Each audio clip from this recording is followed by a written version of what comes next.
but I was on a one-way street and they wanted to tow a car the wrong way down the one-way street. And there was like 10 cars lined up, so I'm alive to tell about it. It wasn't my car. No, you could be right. Mary, did you tell him who you were? You know, it wouldn't do any good anyways. They wouldn't recognize me with my mask on. All right, good morning, everyone. You pull the mic closer here, Mary. This, Yeah. I don't think it'll, Oh, I guess it doesn't move. Okay. okay. It's, Adam will fix it. all right. Good morning, everyone. I'd like to welcome you all to the hearing regarding the nomination of Nicholas Parsenios to the position of Associate Justice of the Probate and Family Court. I'd like to introduce the counselors. Counselor Paul DiPaolo, Counselor Terrence Kennedy, Counselor Eileen Duff will be here shortly. I thought I saw Counselor Iannella. Yeah. Counselor Marilyn Petito Devaney and Counselor Robert Jubenville and Counselor Joseph Ferrara, who is also on his way. At this time, I would like to start this hearing by first reading the letter from the governor. Dear counselors, I am pleased to nominate Nicholas Parsenios to the position of Associate Justice of the Probate and Family Court. I submit this nomination for the advice and consent of the Executive Council pursuant to Part 2, Chapter 2 of the Constitution of the Commonwealth of Massachusetts. And we are happy to have everybody here this morning. We've got Attorney Ann Jeffrey on. She's coming in by WebEx? Yes. Okay. Miss Amy Koenig and everybody knows her as Betsy Elizabeth Quigley, Attorney Elizabeth Quigley. So we'll do the witnesses that are here first, unless you tell me that Judge Jeffrion is available.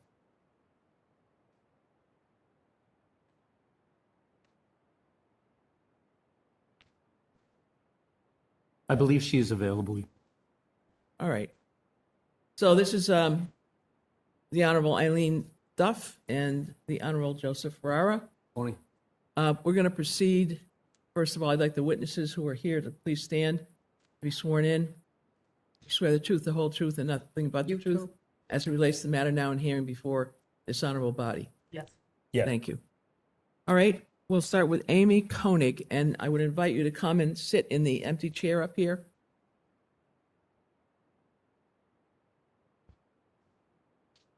Thank you for coming. You may proceed.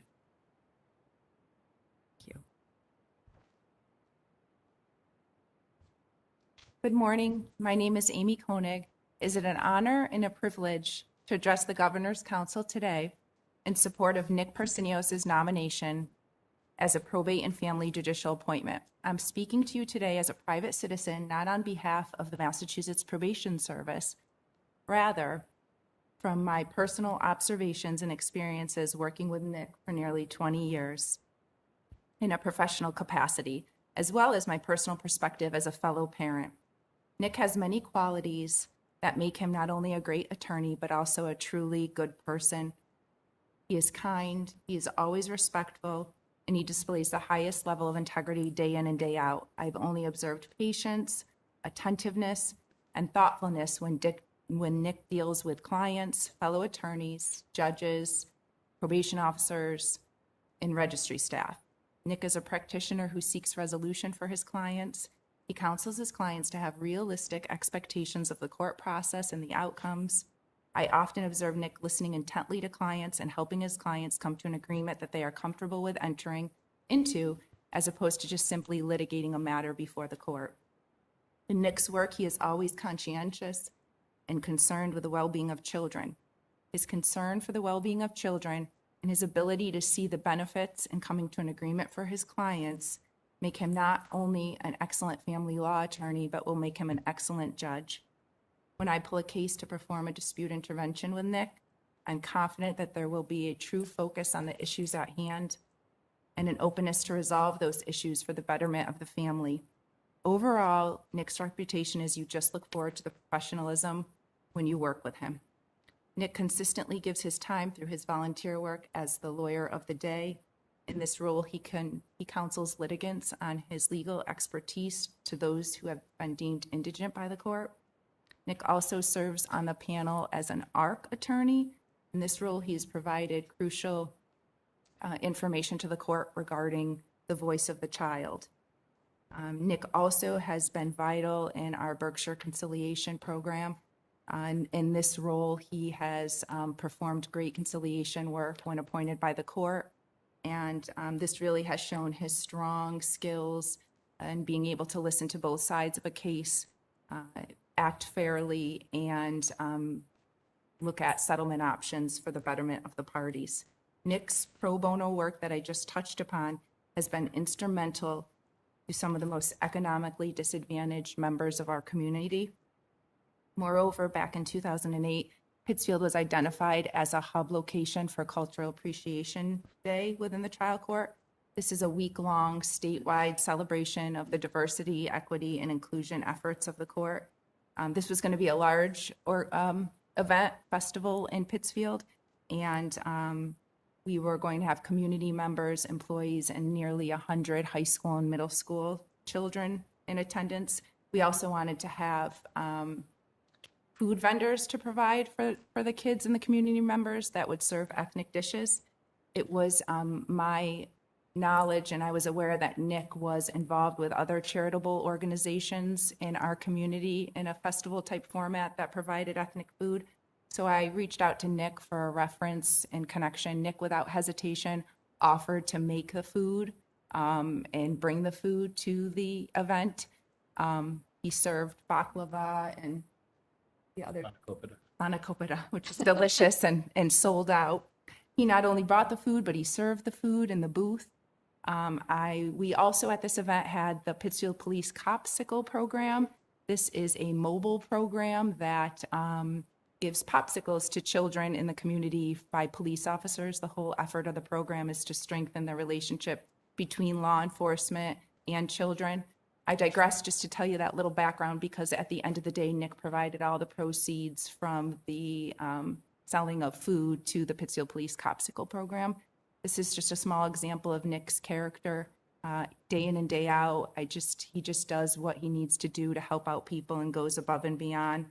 On a more personal note, my 3 children and Nick's daughter, Chloe, are in the same school district. Nick is always in presence at all the local sporting events, cheering on his daughter and other local children.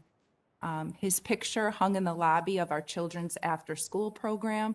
This is because Nick volunteered in a role in a program of meeting with seniors one-on-one to answer any legal questions that local seniors may have.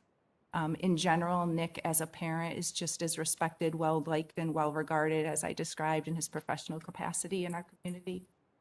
In conclusion, I'm confident that Nick's work ethic, his steady demeanor, and his integrity will make him a very effective jurist. It is my humble opinion and respectful recommendation that Nick's nomination as a Massachusetts probate and family court judge be confirmed by the Governor's Council. Thank you for considering my remarks, and thank you for your time today. Thank you very much. Any questions? Counselor Devaney. Thank you. Thank you for coming. Your personal testimony means a lot to me. Tell me what you do so that I understand. I'm a chief probation officer at the Berkshire Probate and Family Court. Okay. So tell me what you have observed about this nominee. So what I've observed about Nick, as I briefly mentioned in dispute interventions, specifically one case we worked on, Nick was representing a client who had some unrealistic expectations of the court process, and she was emotional, and Nick really did an absolutely wonderful job being empathetic to her, being open to listening to her concerns, but ultimately being very patient with her and explaining that they may be unrealistic outcomes of the court, and really trying to counsel her to give her a more realistic approach, and so that she would feel comfortable with entering agreement. So that's what I see him do. He listens to his clients.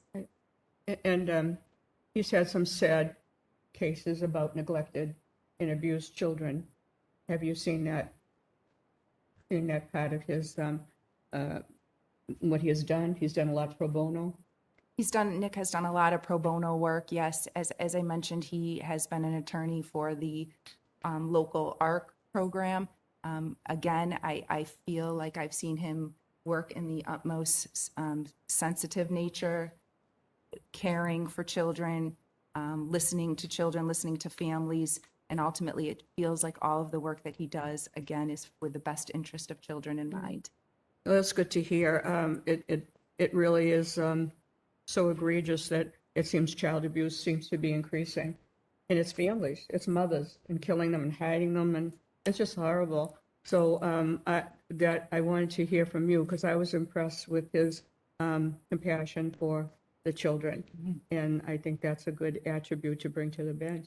I agree. Thank you so much for your testimony. Thank you. Anyone else have any questions? Hearing none, thank you very much. And you're excused. You can certainly stay. You're welcome to, but we're going to get our next witness up. Okay, Thank you. At this time, we'll hear from the attorney, Elizabeth Quigley. Betsy?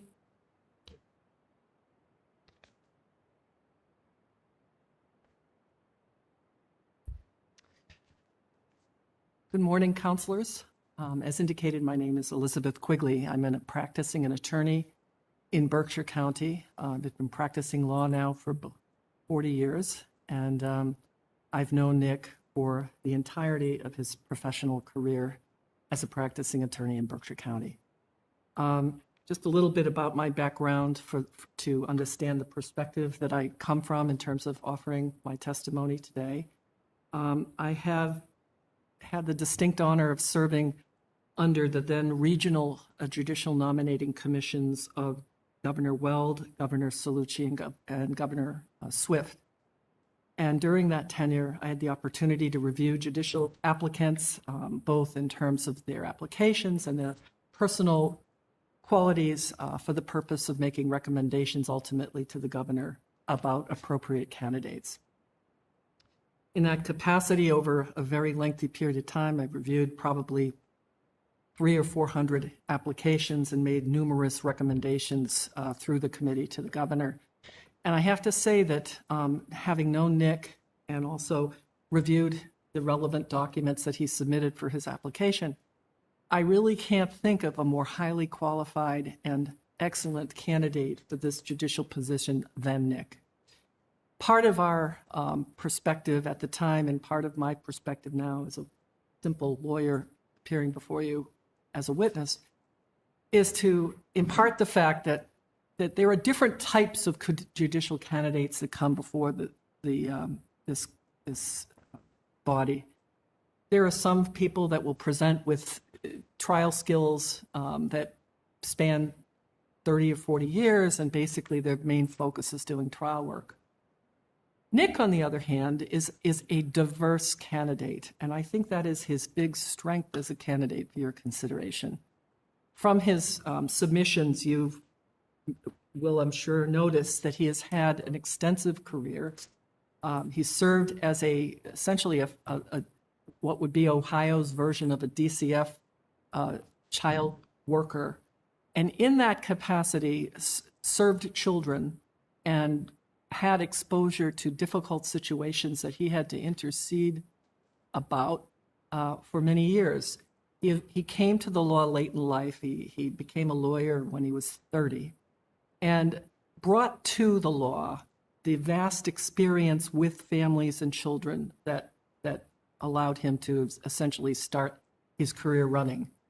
Once he became a lawyer, he worked in various capacities, but I think for your consideration, the most important thing to observe about his early career and then his subsequent experience in private practice is the diversity of his private practice. Not only does he practice in the area of family law, which you've heard about from Ms. Koenig's, but also has a vast amount of experience in the area of real estate, business, and business-like law. I mention this because as a sitting probate judge, one of the critical roles that he'll participate in is presiding over cases where there is complex litigation about business and business values. In Berkshire County and Western Mass in particular, the vast amount of employees, people that come before the probate court own small businesses. And one of the things that bogs the system down and bogs litigants down is the issue of how to get to the bottom line of what those businesses are worth.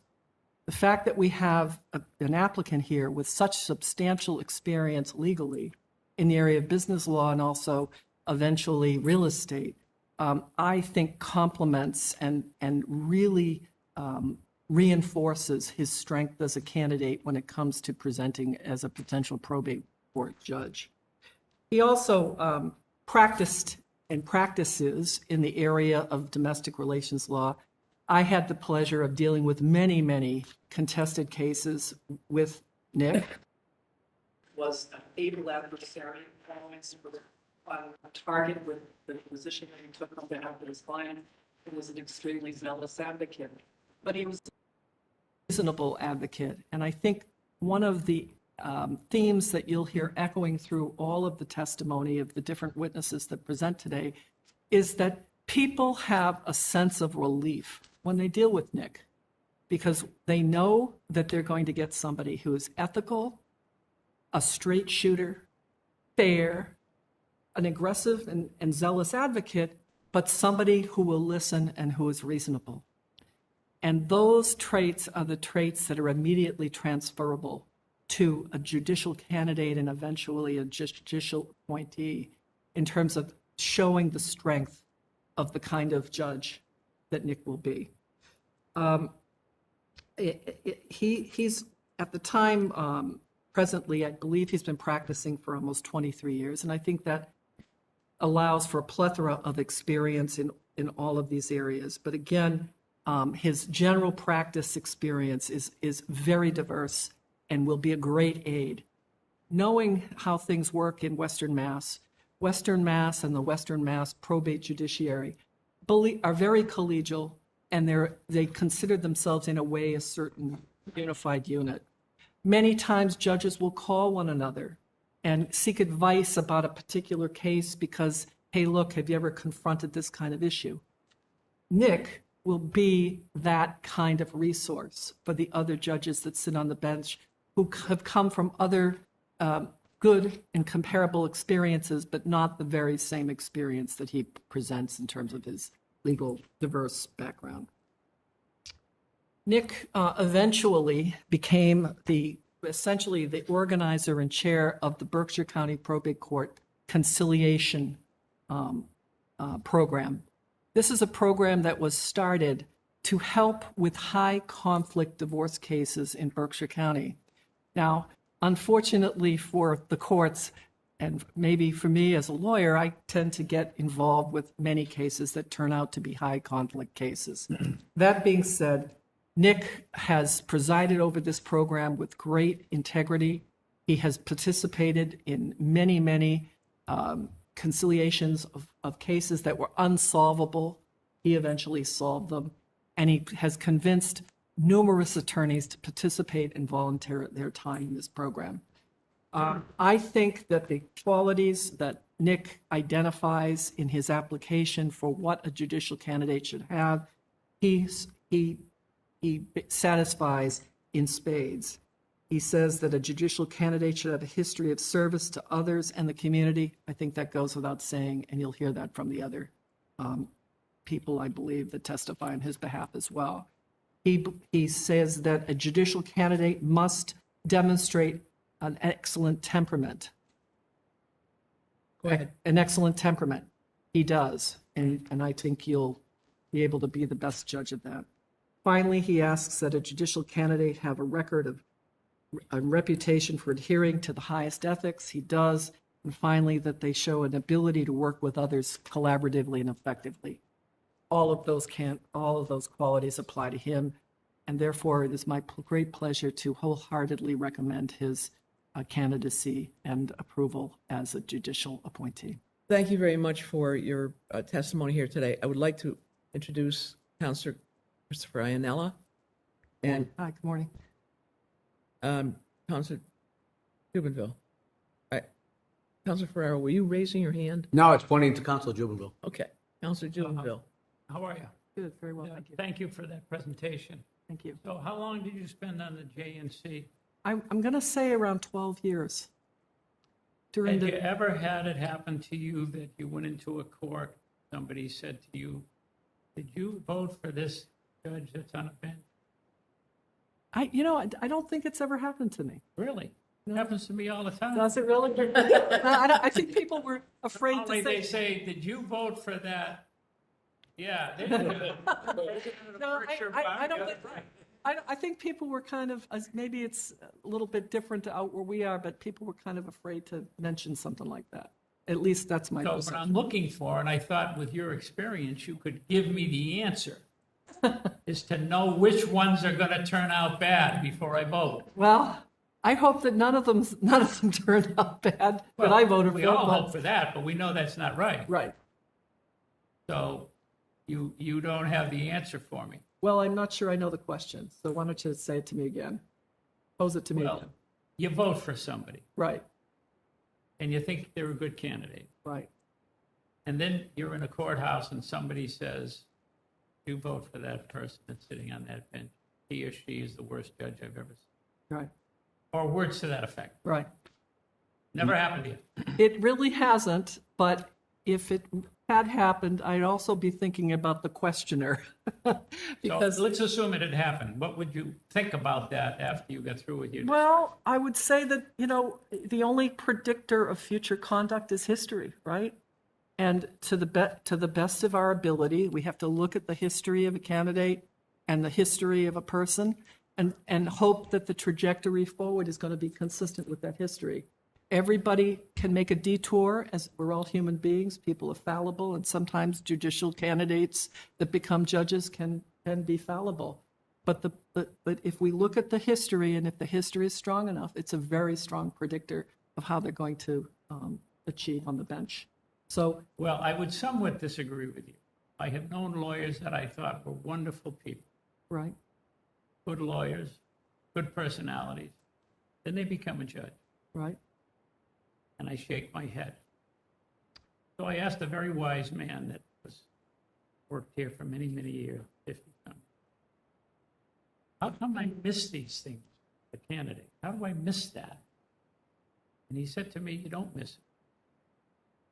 People that have that in them get the perceived power of the judge change. They haven't had the opportunity before this to have that power. So they changed because they became a judge. So how do we handle that? I don't think you can handle it. I think again, if you look at the history of a candidate and you see that it factor that tells you that they have great character, great integrity, great performance in their field, the best you can do is look at the history as the predictor of their future conduct. I think also that when you become a judge, you're going to be targeted sometimes if you come down with a decision that doesn't, that the other, that's No, I'm one not of the talking about the litigants. disagreements on. You're just talking about somebody that exhibits Somebody's bad. attitude on the bench, They somebody become abusive interrupting or a lawyers problem. when they're doing closings, somebody who has a bad temperament on the bench. I think that that's why there's such a focus at all the different levels coming up on temperament issues, because I agree that traditionally and historically temperament can be a problem, but I think that the process of winnowing out those candidates that may be evidencing the tendency to have a bad temperament when they get on the bench, I think that the process winnows a lot of that out, because eventually, between the due diligence that's done at the Judicial Nominating Commission level,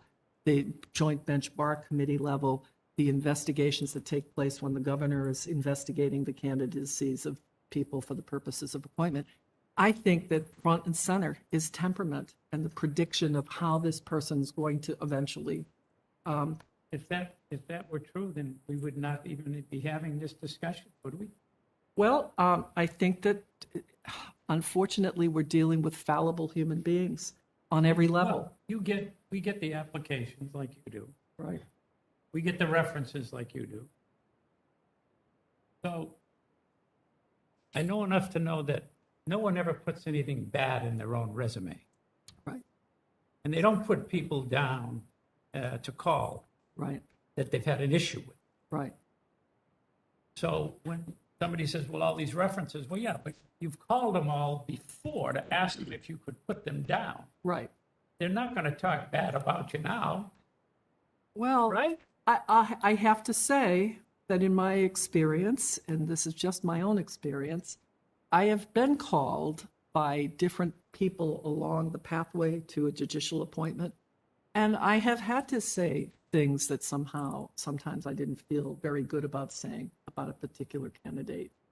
And many times it has to do with the temperament issue. So I think that the temperament is an important focus all the way along. And while nothing is infallible, I think that there is a very big focus on it. And I think that most people feel a sense of duty and responsibility if they're called, especially during a due diligence phase at any one of the level, to speak in a straight manner to whoever making the questions. Well, we would hope. One would hope. But when somebody gets a call who's a lawyer Right. in Pittsfield probate, Right. and the person in the JNC or the governor's council calls them, they're going to say, wait a minute now, if I say anything bad about this nominee, it may get back to him. And then I'm going to go into that court and, I'm going to suffer. So I find people don't always tell us the whole truth about a candidate. Well, I know that is a factor. I know that that's something people do think about. But on the other hand, people generally are assured, whether this is true or not, of some sense of anonymity on these things. Oh, you didn't talk about his temperament. Is he going to be a fellow He's on gonna the be- bench that's going to be, we're going to be talking about 5 years from now? No. Like, oh my God, I can't believe His it. temperament is the best. Is the best. I think Ms. Koenig's talked about this. I didn't want to be duplicative because my vantage point was a little different. But I mean, I could talk all day about his temperament, how great it is. You ever seen him lose his temper? Never. I'll tell you a little. He must be a pretty fine man. Especially with me, I'm because pretty patient, and I could be a pain as a lawyer on the other side. But I'll just tell you one thing that says it all about this candidate. In the event that he is given the chance to serve, he has to basically break his practice up. He probably has 30 pro bono cases right now. And he consulted with me about what he should do and how can he get other lawyers to take these cases over.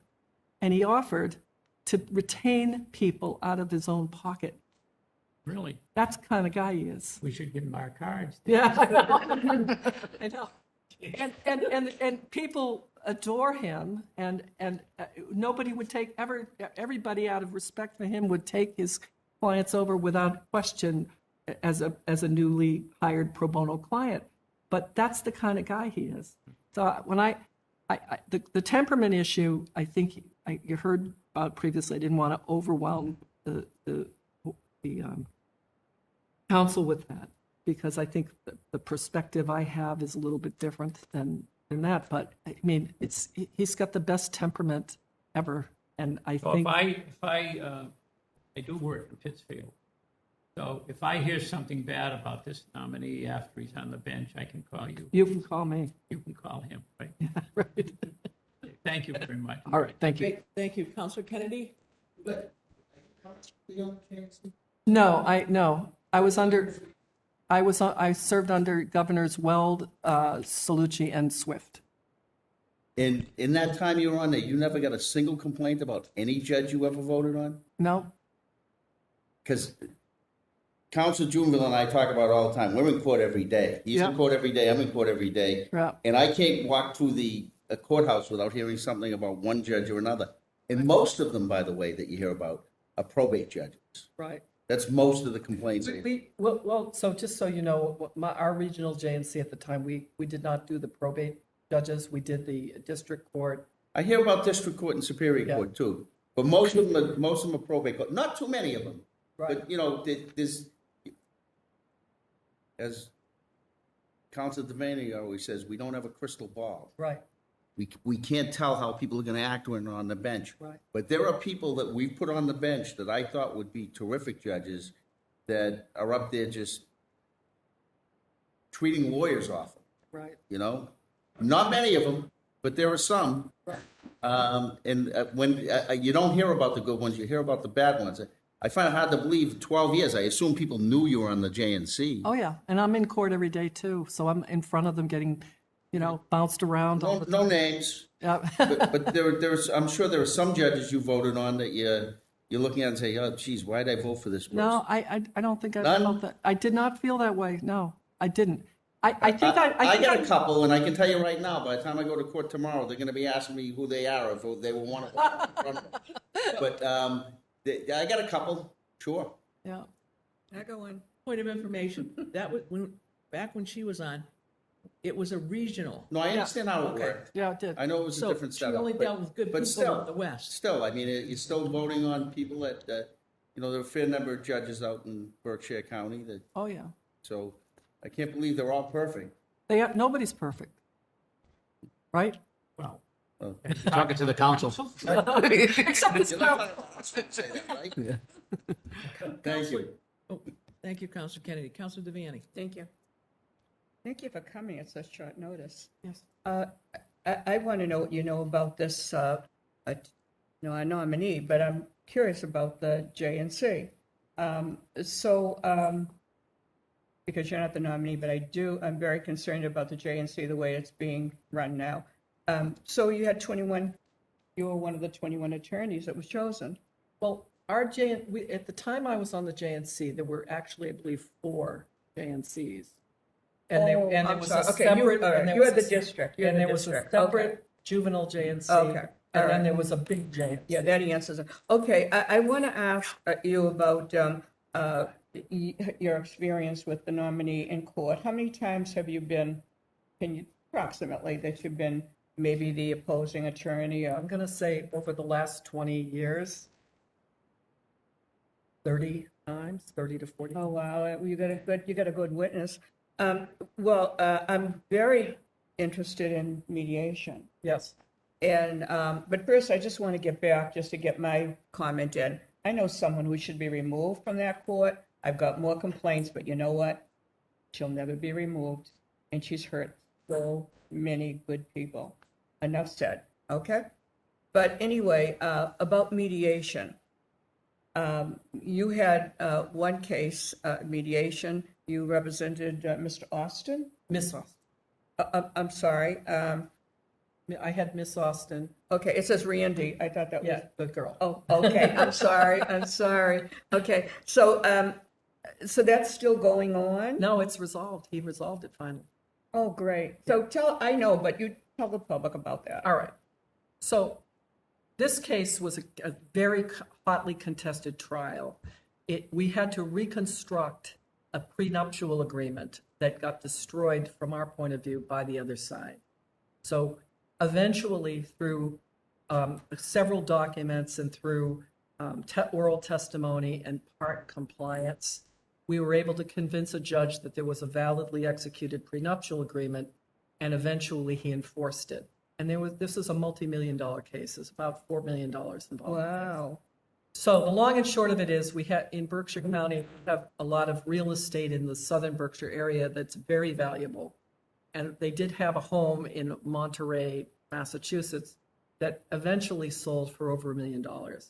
So and they had contiguous land. So there was a big complex problem with the contiguous land and a view easement, and also some encroachments because the husband got the land and we got the house.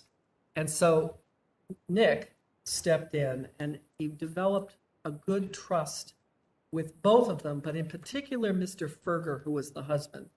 Mr. Ferger was a difficult personality. Eventually, he stopped working with the lawyer that he worked with. and it was a contentious relationship with the lawyer, and eventually represented himself, which made it that much more difficult. We wound up doing post-judgment litigation. I filed an equity complaint over the real estate, and Nick was able to kind of mediate both of them, gain both their trusts, and bring the case over the finish line in terms of a resolution of this complex real estate and in judgment enforcement action. I represented my client all the way through, but took a back seat to let Nick, handle that. Do you believe that judges, if they are put on the bench in their 50s, that they bring more life experience than if they got someone 40 years old? Oh, yeah. We And just voted someone 40 years old, worked in a city hall, one of 13 senior solicitors, and worked for a sheriff. 2 jobs. Right. And he's on a bench. Right. And to me, they should be in their 50s. You have to bring life experience with your qualifications and with your experience, because there's so many people out there that are getting locked out, not getting an interview, they get an interview, and then they're dismissed. And unfortunately, political people jump the line. Not in this case. Thank you, God. So, but No, it happens. You see it all the time. I think the life experience is huge, because what is a person but an amalgamation of their education experience and professional focus. Right. So- And the other thing too is, I think when you're older, not every nominee like this does pro bono work. Right. And I have seen resumes. I haven't had any time for pro bono, and I think, wow, that's such an attribute for someone to do that, to reach out to help someone who doesn't have the means, who doesn't have the money, who doesn't have a lawyer. So I think that having pro bono experience shows compassion, and I don't vote for anyone if they don't have compassion or empathy. Yeah. I got to ask you something. Why didn't you ever think of being a judge? Well, I'm sorry. there's I so put many you on- reasons that all over the That's lot. not fair. That's not a Well, fair question. I've never asked anyone in 21 years, so forget. I would be honored to be a judge, but I also love practicing law. Yeah. And so I always kind of looked at my professional evolution as being within the context of. Well, I'll tell you, your testimony means a lot. And I've said this before. Sometimes we have someone sitting in that chair, and I'll say, "How many times have you seen this nominee?" "Oh, once in court." Great, that's wonderful. That really means a lot to me. But your testimony, really, I know it means a lot to all the councils. So thank you for very much. coming. Thank you Appreciate very it. much. Yes, Councilor Anello. Yes. Nominee had a pretty diverse practice, correct? Yes. This is the probate and family court. Yes. What else does he do? What else has he been doing besides probate and family matters? He has a substantial real estate practice. What does that mean? That Well, mean like he does closings? real estate closings, negotiating easements, understanding the dynamics of zoning issues, et cetera. All of that is transferable on the issue of both real estate and business valuation. And that's a big part of the probate practice in divorce, especially in our area, Western Mass, because so many people are self-employed and there's a lot of land, and people are owning the property that they're operating their businesses on. And so that's a big component in the particular practice of Western Mass. So are you suggesting that, I'm just curious, that most of the people who get divorced in Western Mass are business people?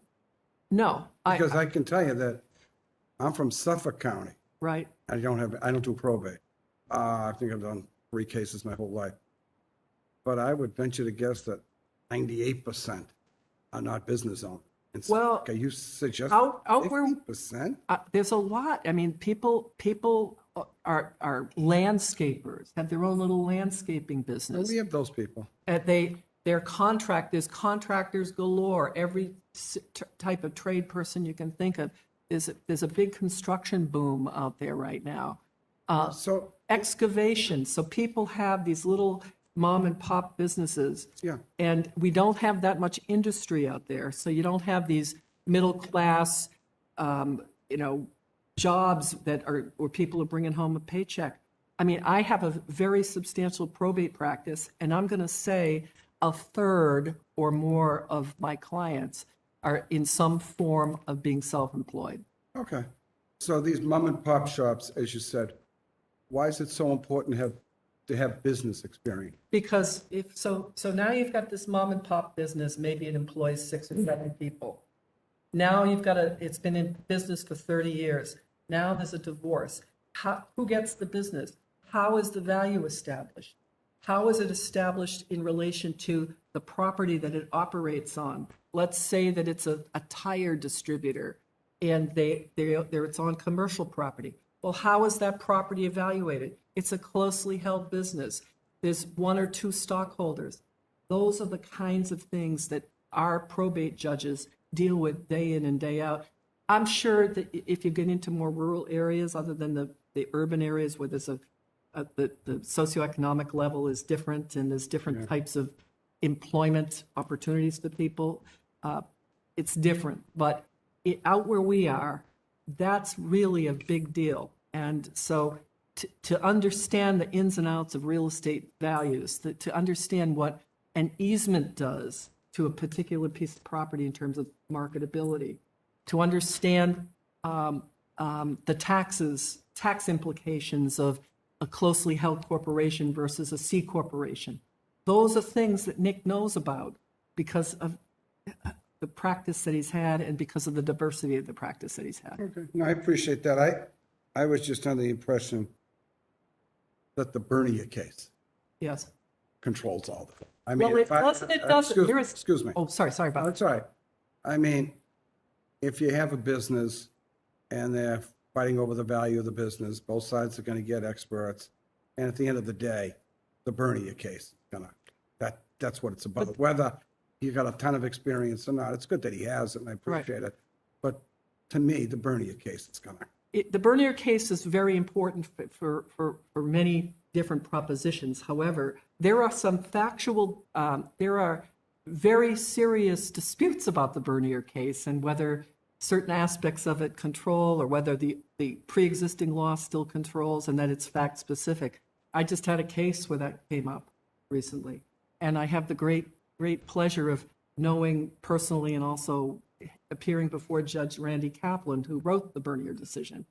And so we get, now that she's retired, we do get the insight from her as to what the interpretation of that case And I believe she's a mediator now. Yes, she is. Yeah. No further questions, but the Bernier case still is the law of the land. You may have disputes about it, but I'm not a fan of the Bernier case. Yeah. I'm very familiar with the Bernier Yeah. case. But the law of the land, but It is, and it provides some guidance, but there's some disputes about it too, amongst the judiciary, so. okay. Just so you know, as a point of information, the Berkshires, not Western Mass, but the Berkshires are like Nantucket on land. In other words, you've got New York border there, and all these folks from New York come in and buy up the property and basically take what used to be a lovely farming rural community and have just decimated it in terms of property values and the fact that he's going to be sitting in Hampden County is less than Hampden County. But, and in Hampden County, you do have the cases where valuation of assets, et cetera, is critical. But the Berkshires is as special to Western Mass as Nantucket is to Cape and Island. And I appreciate that. I know Nantucket, call me naive, I didn't realize that the Berkshires was similar to Nantucket. If you go to Nantucket for a week, it's going to cost you $12,000 a week in the summer to rent a place. Saying So- Berkshires is better. No, I'm saying I didn't realize that it was in that league. Call me naive. I didn't realize it was similar to Nantucket with respect to Just a price. point of interest, people, especially in the Lenox area where Tanglewood is, people will rent their houses for a month for $25,000 or $30,000. Right. And Tanglewood's up there, and James Taylor's up there, and all of these other folks that, like Yo-Yo Ma. Oh, yeah. I met Yo-Yo Ma in a restaurant. Manny Axe? Yo-Yo. Emmanuel Axe is there? And he loved to drink, huh? Emmanuel Axe Yep. is there? So it's a very charming, interesting place. But you got to have the fun. Yeah. Well, That's thank you why- very much. That's Thank why you. I live in the Springfield area. Thank you so much. Thank you very much. Judge Jeffrian, are you with us? Thank you for all your time. Appreciate it. Yes, I am. Welcome. I'm sorry, what? Thank you. This is Judge Ian Jeffrian, retired First Justice of Camden County Probate Court, who, in my opinion, was a superstar in being able to handle all of the trials and tribulations of Camden County Probate Court. So, and I know you're here today to speak on Nick Parsenios' behalf, but if he's half the judge you were, we got a real winner here. So you may proceed. Thank you, Judge Counselor Hurley. I'll pay you later for those remarks. It's a pleasure to see all of you again and to be here again. It's my honor to have been asked by Attorney Parsenios to speak on his behalf before you today. It's without hesitation that I wholeheartedly support his nomination for the position of Associate Justice of the Probate and Family Court. I had the privilege of being appointed as a Circuit Justice of the Probate and Family Court in 1998. As a result of my position, for approximately 11 years, I commuted between East Longmeadow and Berkshire County, and I was assigned to hear matters primarily in Berkshire and Hampden County. My first months on the bench coincided with Attorney Parsenios' first appearances in the Berkshire Probate and Family Court. And as Attorney Quigley referred to, I was one of those people that breathed a sigh of relief when Attorney Parsenios appeared before me. He would always present his case thoughtfully, cogently, efficiently, and effectively. He quickly garnered a reputation with lawyers, judges, and court personnel to be an individual of integrity, compassion, and preparedness. One of the many outstanding qualities he possesses is humility. He takes the matters he's working on seriously, but does not take himself ever too seriously and rarely argues a frivolous position. In my 19 years on the bench, I've had the opportunity to observe Attorney Parsenios on numerous occasions. He has advocated for fathers, mothers, and children. In the background of every argument he makes and he advances is a concern for the current health of the family unit and the health of that unit post-separation. He clearly understands that while judgments terminate legal relationships, they do not end human relationships. And in the cases involving children, those relationships, albeit different, continue post-judgment. Over time, I saw him grow as an attorney and observed how the bar began to hold him in high regard. Difficult lawyers, no, not Attorney Quigley. No, that doesn't include Attorney Quigley.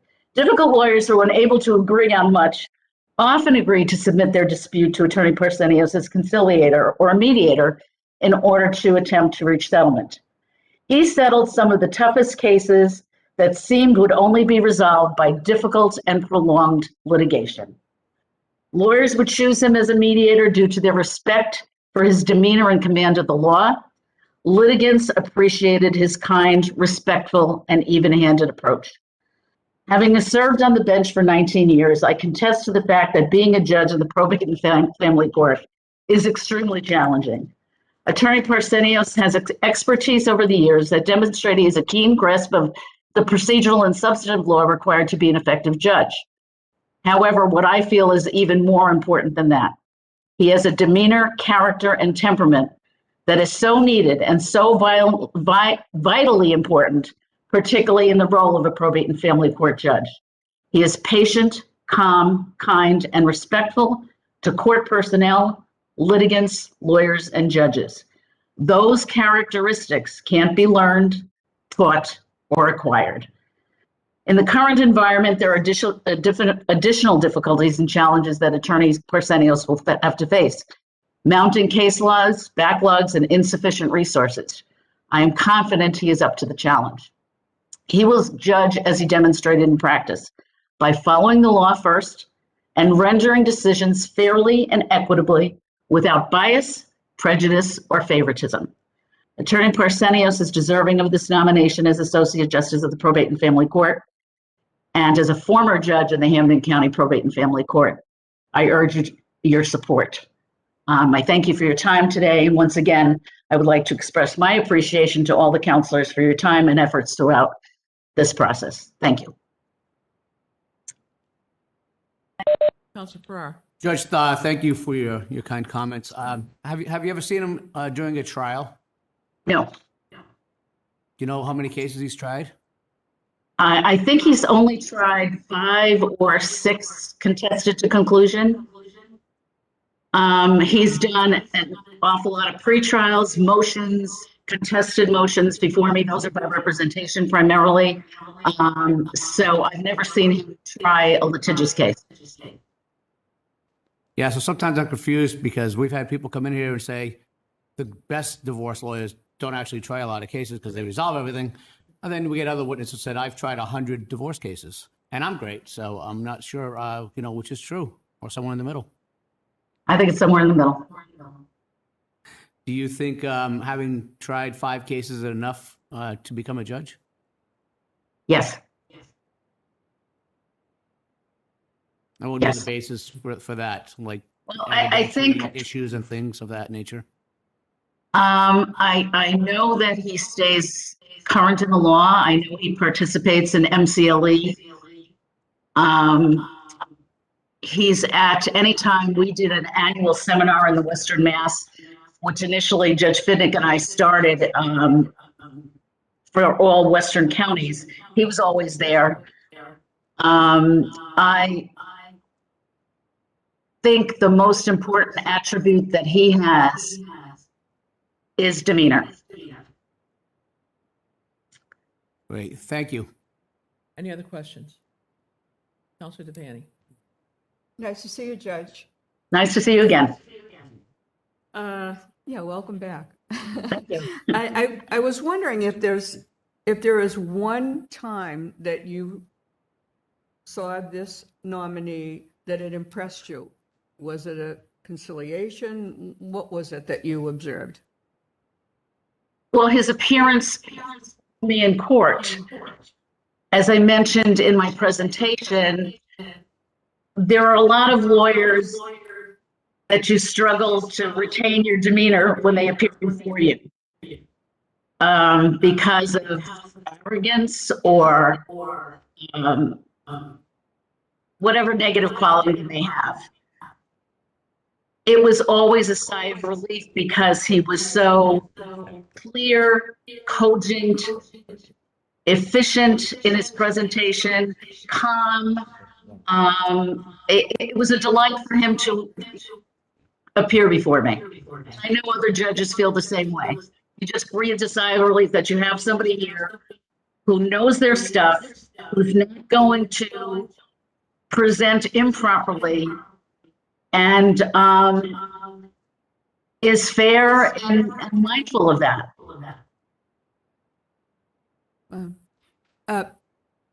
Can you think of an adjective that you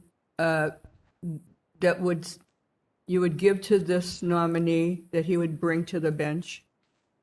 I guess adjective is not gentleman, is it? Gentleman is a noun. He's compassionate. He's calm. But I think, as Attorney quickly said, and Chief Justice, or Chief Probation Officer Koenig said, he's believable. He's an advocate, but he doesn't push the envelope too far. That's not an advocate. I appreciate that, and I'm happy you said compassion first. That's what we need. And I think the mentoring program is helping. But I wish we could get to that one on your probate and family court. We're not going to change her, and it really hurts me because I get a lot of calls. It's unfortunate because we get a lot of good judges, but probate is so sensitive, especially what's happening in our society. So thank you for what you do, and we appreciate your service. Thank you. Thank you. Any other questions? Hearing none. Just to more or less add a little bit of experience to your question, Councilor Ferreira. The really good lawyers are the ones who settle their cases. The ones who tell you they've had 100 trials, they either can't get along with anybody or they're churning the files. They're bringing 100 motions. They're going to try a case. They're going to beat the death out of it because they want to make money. They charge fees based upon how much time they put into a case. There's lawyers that do that? I know Aren't they supposed to make money? they certainly can make money, but in probate cases, there's enough of them. They overflow. And I was involved in one case at the end of when I did probate practice and had cases with Judge Jeffrey on, we settled them because we both knew what the outcome was going to be. At the end of my time practicing law, was involved on a divorce case from the criminal aspect. So I was defending the husband on a criminal case that got thrown out because it was so specious. And the lawyer on the other side is and still continues to be an absolute disgrace. So in that case, which should have been settled, the fees are over $100,000 for one lawyer. That's all? Times two, that's an awful lot of money to waste that could have been spent on the kids. So it's a tragedy in some ways. Thank you so much. Great to see you. Great to see you, And, Chip. Don't be shy about picking up the phone. Okay. Thanks. Take care. Yep, bye.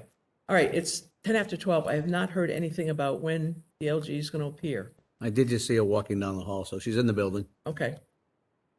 So we'll continue with 12:30. Thank you. All right, so at this time, I would invite the nominee to introduce to us his guests here today, having already met Ms. Koenig and Attorney Quigley. Thank you, Counselor. Today with me, I have Attorney John Graziano, the President of the Berkshire County Bar Association. I believe you've met Ms. Koenig. Dana Parsons, an attorney and colleague and friend, a member of both the Berkshire and the Hampden County Bar Associations. My 13-year-old daughter, Chloe, and my wife of 19 years, Leslie, with whom I celebrate our wedding anniversary actually today. So I thank you very much, Counselor. Okay. I believe he goes by the standard of happy wife, happy life. So at this time, we'll hear your opening. Thank you, Counselor. Good morning, Counselors, and thank you for the privilege and opportunity to appear before you concerning my nomination today. Thank you to Counselor Hurley for her support and assistance, as well as to all of you for taking time to meet and speak with me.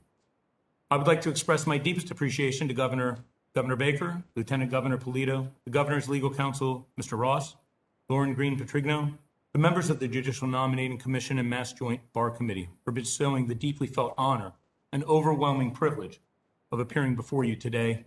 It is truly a humbling experience. My path here, just as I believe that everyone who appears before you, has been a circuitous one with fits and starts. And when I say this, I don't mean merely in the context of my application for a judicial position, but my life path generally. I'm the grandson and great-grandson of Greek immigrants who variously fled war and poverty over the course of the last century. They settled in Maryland and West Virginia with literally nothing to their name. But despite having nothing, they came to find work in coal mines, own a restaurant or a candy store, and a small grocery. They had to survive the Great Depression and some the threat of starvation, but they did. I'm very fortunate to have known some of them as a young man, and I've ingrained their struggles into my being. Their adherence to strong work ethic and boundless generosity, even in the face of having little to give, as well as their deeply ingrained lesson of treating others the way you yourself expect to be treated.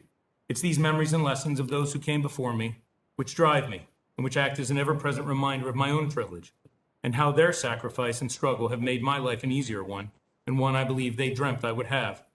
Against this backdrop, and as I've grown through the years, I've come to know that very few people have enjoyed a life like mine.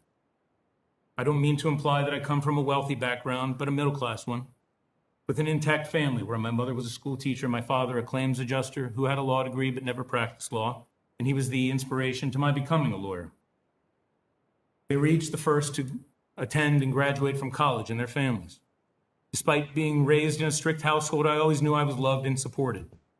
And being a proud American, I acknowledge my story is not unique in many respects. It is, in fact, the American dream. But that dream is not one that's been realized or enjoyed by far too many of our fellow citizens for a variety of reasons, conditions, and circumstances which are coming to light in this era.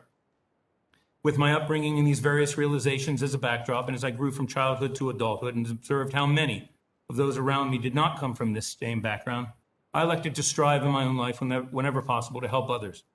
For as it is said, to whom much is given, much is expected.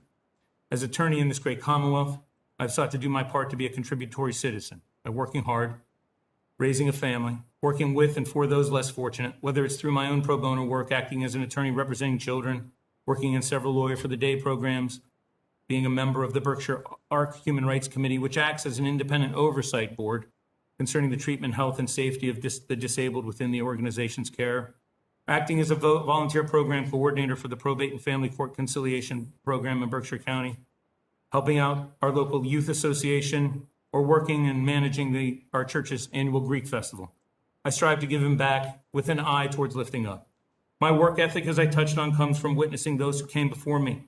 At the age of 15 and through my college years, I worked as a dishwasher and kitchen manager in a Cincinnati chili restaurant owned by family friends. After graduating from college, I was drawn to child welfare, believing I could make a difference in the lives of children who were less fortunate than I, not out of a sense of sympathy alone, but out of a sense of hope that I could somehow add something to their or their families' lives in the same way that was done for me. Within what, in retrospect, seems like a very short time, I was honored with a promotion to supervisor and the responsibility of supervising 6 caseworkers. It was from and through these experiences I felt compelled to do more. Law school seemed like the next most logical steps. Having visited Massachusetts several times during my life, in 1993 I chose to move here, began law school, graduated in 1997, and worked in various part-time jobs throughout. After taking the bar exam, faced with the need to cover student loans, I secured a clerk's position in the law department of the Berkshire Life Insurance Company, where I was living at the time. Once I passed the bar exam, I was offered a job in the legal department, quickly came to the realization that working there, despite the steady income, left me feeling unfulfilled. I began a search for a new job, and the general counsel of the corporation allowed me to transition from working there into private practice as a contract attorney. Since the middle of 1998, I've worked as both a solo practitioner and for a period of time with a close friend under his firm's name. In 2013, I elected to return to solo practice and go back to on my own, so that I could have more flexibility in my schedule to accommodate the needs of my then 5-year-old daughter and a consequence of the demands of being a 2-income household with my wife, who was employed with a local corporation. Since that time, being in private practice, as many of you know, comes with its strengths and weaknesses, but it certainly gives one exposure to a wide range of insights into oneself, other people, and the frontline struggles of people and lawyers alike. Nevertheless, I've enjoyed private practice, as every day brings new challenges to confront and learn from, and the truly unique opportunity to make a difference. For whether my client is one with few or no resources or money and just needs a guiding hand or help in a case, is a member of a class of the working poor, or someone with seemingly unlimited resources, I've learned something from each matter and person, and they've all added value to my life and experiences. You know from my various application materials, my practice concentration is and has been for many years in probate and family court matters, and general real estate law with an active mediation practice for domestic relations matters.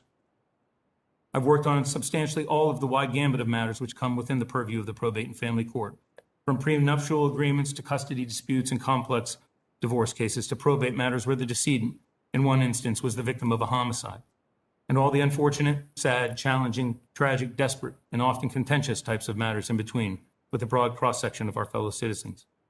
Despite the plethora and obvious series of challenges which flow from the handling of these cases, I've always strived to treat every litigant and attorney with respect, and with a focus on how to minimize the trauma on the parties, and most importantly, the children involved, where they are part of the matter.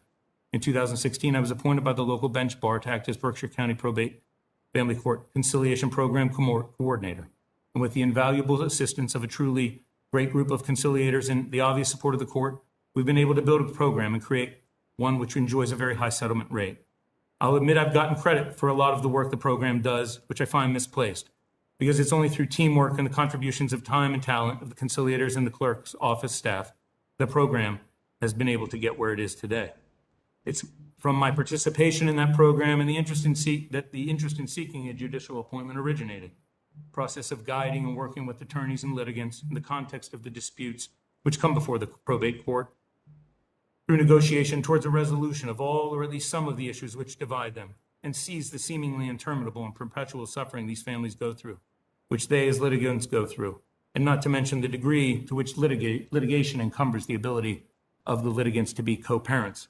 It's my success and passion in and with that program, as well as the success I've enjoyed in my practice generally, that led Judge Richard Simons and others to encourage me to apply for this vacancy. Had I not, until I was encouraged, thought of being a judge, but when presented with the opportunity to use my passion to work with others to resolve their disputes in the various ways the court does, I couldn't pass up that opportunity, and I wanted to try to be a part of the process to work with others in this realm. It's beyond obviously the needs of the citizens and the Commonwealth as relates to the matters heard before the court are overwhelming, just in terms of sheer volume alone. The pandemic has only increased these challenges. Litigants appearing before the court are in addition to the legal matter which confronts them, and the usually sad or tragic situation that has caused them to need the court.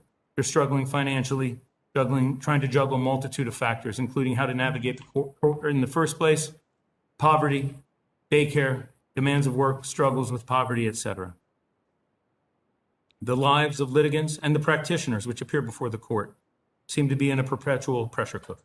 In this respect, it is my hope that with my background and temperament and experiences, I can be part of the team and the solution to these issues, recognizing all too well that I'm just one person and will be only one part of that team. Nevertheless, I want you to know I'm aware of the challenge and stand ready to do my part if you determine me to be an appropriate candidate for the position. For as I said a few moments ago, to whom much is given, much is expected. And I recognize that if I am ultimately honored with your approval of my recommendation and nomination, very much will be expected of me. And I accept, and I am prepared to meet that challenge. With that, thank you, and above all else, for your time and consideration of my nomination today. Thank you very much. I would also note that I neglected to ask if there was anyone in opposition. There was nobody else here. I forgot. So I would note for the record that there was no one else here to opposition. This time I would open up questioning. Just so you know, LG at 12:30. I would intend to go to 1 o'clock and then have lunch an hour. Okay? Councilor Duff. Person, thank you, sir. Had a really terrific meeting with you, talk. You're one of, we see so many terrific people here. I mean, by the time folks get here, they've been pretty well vetted. But I have to say, and I feel a little cliche saying this, I think after a great in-depth conversation with you, you've applied to this job for all the right reasons. Your background is a little bit different in the sense that you've come to the law a little. I hate to think 30 is late in life, but apparently it is. And you have a great deal of experience on different levels in what we're proposing that you do in the court. Let me ask you, how do you see that? Do you think your life experience before you became a lawyer is helpful? And if so, why? I do, with respect to it gives me the advantage of perspective as to what the litigants are going through. Actually, walking into someone's home to investigate an allegation of abuse or neglect, or to try to help someone who has reached out to help. It's that it's having had the experience of that one-on-one, Yep. real world, not as an advocate, but trying to ascertain what led to the allegation being made and how can we help that family. So I think it's that hands-on that is beneficial. What do you think is the biggest challenge that you would be facing in the court? I mean, I guess that's a broader question, not just you personally. I mean, whatever your personal challenge could be. But what do you think the biggest challenge is facing the courts today? I think, And it may be more than one. I would say at this point, right now, it's probably the backlog and volume of cases as a consequence of the pandemic. Yep. But I also think the rising, and I reflected this in my application, the rising number of pro se litigants appearing before the court. Yep. I think those are two real challenges. Because, frankly, the pro se litigants don't know how to navigate the system as well, and for better or for worse, especially with the pandemic, have difficulty having documents in order and ready to go when cases are called. I think that's a very keen observation, because I think it's very true. We've heard from some pro se litigants, but other things who've been here before us, and they seem to be, and it's not a criticism or fault of theirs, but they seem to be very confused as to how the system works. Sometimes they'll ask a lawyer or a judge a question, and sometimes they get upset if they get an answer saying you never should have answered it. And other times they get upset if they don't answer it, saying you should have answered it. And there really seems to be a lot of confusion and maybe a no-win at that time. And I know I've never encountered, and not during the pandemic, but I have been known to go and sit in sessions all across my district. My great advantage is I'm not an attorney, so a lot of people don't know who I am. And every once in a while, a judge will say, "Who is that lady who's been sitting here?" Because I want to see what's actually happening. And so you do get to observe in a different, really by impartial way, what is happening. And I think that's a really great point. I know the bar associations, and I know attorneys really try to help. And the lawyer of the day is a real big help. Some courts, there are, like in housing court, there's a tremendous amount of free advice and help for people. Not as much in some of the other courts. But that's a very keen observation. I thank you for bringing that to our attention. I don't know what we could do to rectify that. I do think there are some things that the legislature could do. But it would be a lot of deep diving and work. And the truth of the matter is, with the pandemic, all governments, state, municipal, federal, are really stretched to the limits. And people are tired, and some of them exhausted. We've seen, I think, a fifth of the mayors in this Commonwealth aren't running for re-election. That's a huge statement. Some of them first-time mayors, they've just thrown their hands up and saying, I can't keep doing this because it doesn't stop. Anyway, that's my diatribe on that. What would be your greatest hope of something you could achieve as a judge? My greatest hope would be to continue to work on the efficiencies of the processes and how matters are heard before the court, to work on this unfortunate backlog, and also to address, as I touched on, the issue of the pro se litigants. It's to add to your point, prior to the pandemic, you could fill a courthouse with people. Mm-hmm. And you could have lawyer for the day representatives. You had probation staff there. Now, unfortunately, because of the limitations of gathering within the courthouses, the ability for the court to offer those services has been encumbered. So going forward, I would say that would be those would be my goals. And I think they dovetail nicely together. Yep. And I would hope personally that, I always say we all want to win, no matter what we do. But in court, we want to win. But I think even more than that, people want to be heard. I agree. And I think it's really important that they feel validated, they feel heard, and they feel seen. watching the time here. Shoot, my thought just went out. My last thing I want to say, and then I'm finished, Madam Chair. You mentioned something in your opening remarks that struck me, and I've never heard anyone talk about it before. I have personally spoken about it as part of my privilege that I have in life, and I have a lot of it. I didn't grow up rich, but I grew up middle class. But I grew up with something that you mentioned, and I think it is a huge privilege in that I don't take for granted, and I try to put in perspective when I'm dealing with folks, whatever that issue is I come from, you had an intact family. Yes. And I think that is, I think the value of that is unknown right now or underestimated. And I just wanted to say thank you for mentioning that and for acknowledging that it matters to people. And not to say that a single parent family doesn't matter, but it is a different privilege that those of us who have had two parents have. And anyway, thank you. I have been satisfied so far. If I have any further questions, I will connect with you again. I really did enjoy our talk. We talked a lot about Greece, where I've spent a lot of time when I was younger. Have a soft spot in my heart for it. Anyway, thank you, Madam Chair. I appreciate it. Thank you. Thank you, Councilor. Councilor Anella? Yes. Yes, Councilor.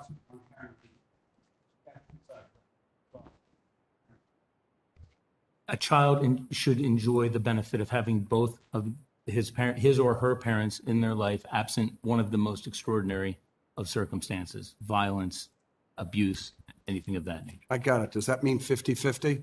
That would be the ideal. Yes, Counselor. Okay. And how far away would they have to live for you to say, it's too far? Obviously, if someone lives in New York and someone lives in Boston, it's too far. You live where and how many miles, say? You'd feel comfortable with. Oh, you know what? I don't know.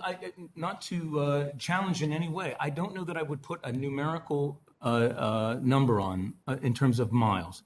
I would want to evaluate what facts, what options are available, what's the schedule. Well, you're in charge. Yeah, well, that's what I'm saying. Yeah. So if you're asking me what number of miles is too much? Yeah, I'll make it real simple. Sure. You have a 10-year-old son. Okay. Okay, and he can get to school. Be a pain in the neck, but it could take him 45 minutes to get to school. Okay. Okay, and somebody lives, I don't know, 18, 20 miles away.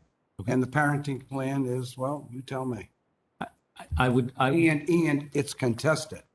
Both sides, that's the real key. I mean, if it's not contested, it's contested. Both parents are great people. One's a doctor, one's a lawyer, What are you going to do? I would say to you, I would handle that case in the same way I would want a judge to handle it if it involved my own daughter.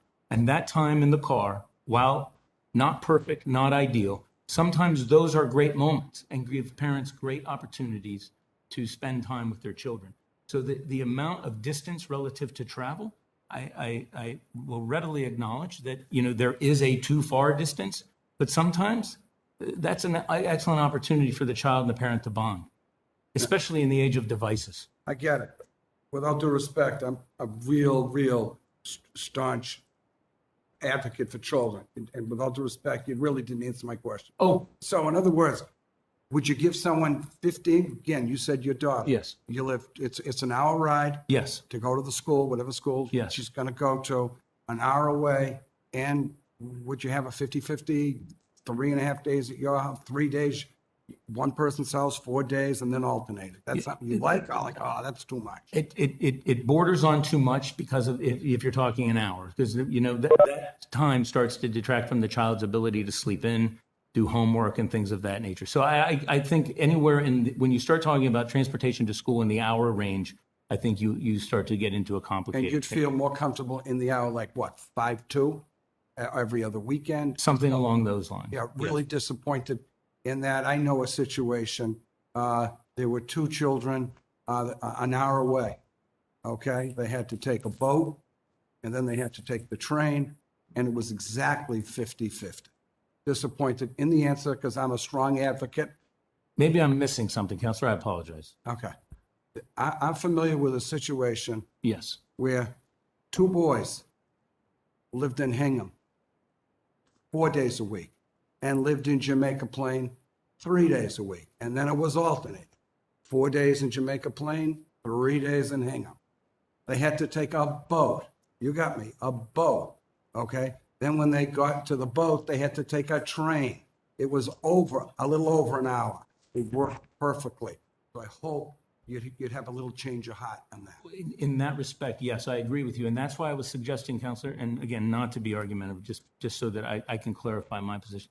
I think those opportunities to travel with the parent allow for a really meaningful experience between the child and the parent. Okay, we won't get into it further, but in my hypothetical, the parent was not, they were not traveling. They take a boat and then the train. I understand. So a little different. What about parenting plan, FaceTime, Zoom? So I have a case like that. I don't find it ideal. I find You it. find it acceptable? There are no, not as the sole means of visitation. And what about if there's parenting plan and whatever, either spouse is supposed to pick up the child and the other spouse is, oh, so-and-so sick. And this happened like 3 times in the last 2 months. You get lawyers' fees now, contempt. The lawyers charge a lot of money. What do you do in a situation like that? It's always fact specific, but generally, I think it becomes the court's responsibility when the parties can handle it to enforce the order. So the time that the child is supposed to be with that parent actually occurs. And are you someone who will make sure that the time with the other spouse, at least they'll make up that time? Yes, I believe in that. I like that. The pandemic, we all know what's going on with the pandemic. Yet someone has a trial before he says, no way. I'm not vaccinated. I'm the attorney. Or my client's not vaccinated. Or even if I am vaccinated, I don't want to go to court. And I'm not doing a trial on Zoom. Okay? What are you doing? You're going to grant continuances and they could be indefinite. I would not be inclined to grant a continuance on that basis because there are alternatives to appearing in person. And what are they for a trial? It would be the Zoom option, which is not ideal. But if indeed those were concerns that couldn't be alleviated by existing regulations regarding in-person appearances, I would do everything to accommodate so that a resolution to the underlying action could be accomplished. I asked the same question to a chief of not the probate court. Again, and you're going to think I'm disagreeing with you on everything. That chief of another court said, there's no way I would force a lawyer to come in. A lawyer's going to want to look at the client eye to eye. One thing if it's a motion, but a trial, again, I have a different viewpoint, but I appreciate it. It's one of those. I would think it would come down to, as I said, weighing the competing considerations in each individual case. Got it. I'm almost done. Alimony, there's a statute. I don't do probate. Then we had the new law 2, 3, 4 years ago. It's deductible. It's not deductible. What's the statute saying now with respect to how do we determine? The statute hasn't changed, has it, in determining the amount of alimony in the last 5 years? And what hasn't changed with respect to the way it's regulated by length of marriage, if that's what you mean. No, but I'm saying since, yeah. Okay, yeah, I'm good. No, that's fine. So we breaking for? No. I said we breaking afterwards? And I have one more question, so I'm almost done. Are we going to break? 1 o'clock. 1 o'clock. Okay. Good afternoon, everyone. Call our assembly to order, and I recognize Councilor Devaney for our prayer and pledge today. Thank you. Before I say my prayer, I want to thank you, and I want the governor to be thanked, and our Massachusetts professional firefighters to continue the beautiful memorial that we have every year. And as a widow of a firefighter who's in the circle of the fallen Massachusetts firefighters, it means a lot to me. And I think we don't give credit to who started it, and that was Governor. Governor Salucci. I know it's emotional, and my cousin, Auditor Joe DiNucci. And it's a beautiful, beautiful ceremony, and I think we should recognize that. And I want to thank the governor for having a shovel last year when I asked him. So having said that, today we offer our prayers to the families of the 13 in the military serving our country who were killed in action while helping people through the Afghanistan evacuation. We pray that they will find solace knowing their loved one was a hero, and we all grieve with them.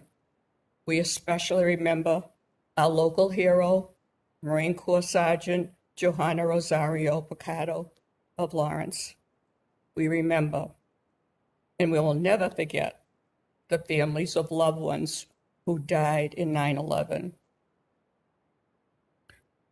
From the 343 firefighters to civilians. Dear God, give these families the courage to continue their lives in a way their loved ones would want. Dear God, through your intercession, we pray for their solace, and we pray for peace in our world. Amen. Now, I also want to add, as personal privilege, Lieutenant Governor, a personal prayer. And it's difficult for me to say, but it's for civility here in the council. When I vote no, my women colleagues speak out. And, you know, slander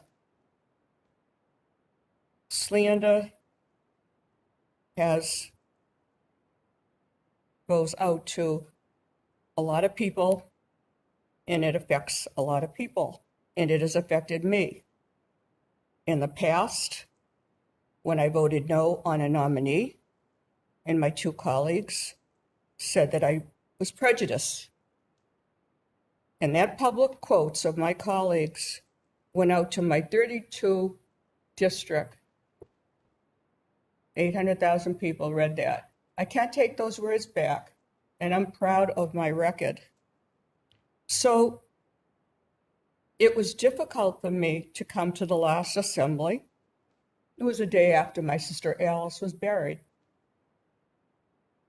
I didn't expect to vote because I had asked for a continuance of an incomplete hearing that we had for Sergio Cavalis. It was inadvertently cut off, and I was the presiding chair, and so no one heard from me. And it was especially important because I had asked the governor to withdraw this nominee. So I got a lot of letters, got a lot of calls asking me to finish that hearing.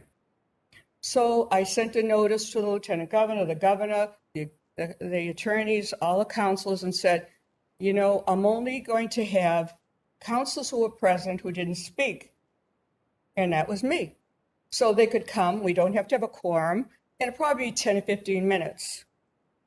So when I came into the assembly, I was really not ready because I assumed we were going to have the hearing on Monday.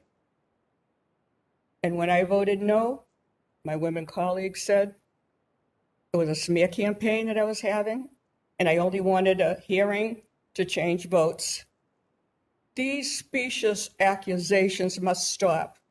There is not a board, federal, state, or local, that allows one member to slander another. And I'm asking you to stop now I'm not going to be bullied anymore. And it's very embarrassing to have to say this publicly, but that's been my secret prayer all along, and it's not changing, Lieutenant Governor. So I'm asking you, as the chair, when you chair this assembly, not to allow this to continue. And that is my prayer. Amen. Now, we're going to salute the flag, and then afterwards, I have to say, I made a pledge when I first got elected that whenever I would happen to be if I did vote no on a nominee, I would present it at the hearing, and I would document it and have it in the council chamber, our office, for anyone to see it. And so because I wasn't able to have that opportunity at the assembly, after the Pledge of Allegiance, I will be giving that statement. And thank you. This is so embarrassing, but we have to be civil, and that's my prayer. Amen.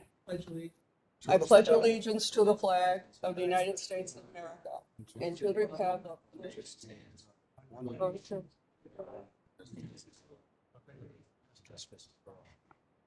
I recognize So this is Councilor my- Duff for a so this motion will to be my- record advice and consent for the financial warrant.